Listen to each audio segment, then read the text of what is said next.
బొట్టు పెట్టి పూజ చేసి గడ్డి మేపి పాలు తాగి వయసు ముదిరి వట్టిపోతే గోవు తల్లే కోత కోత.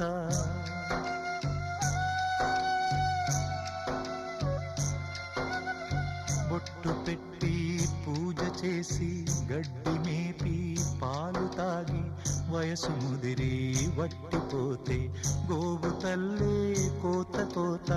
విత్తు నాటి చెట్టు పెంచితే చెట్టు పెరిగి పళ్ళు పంచితే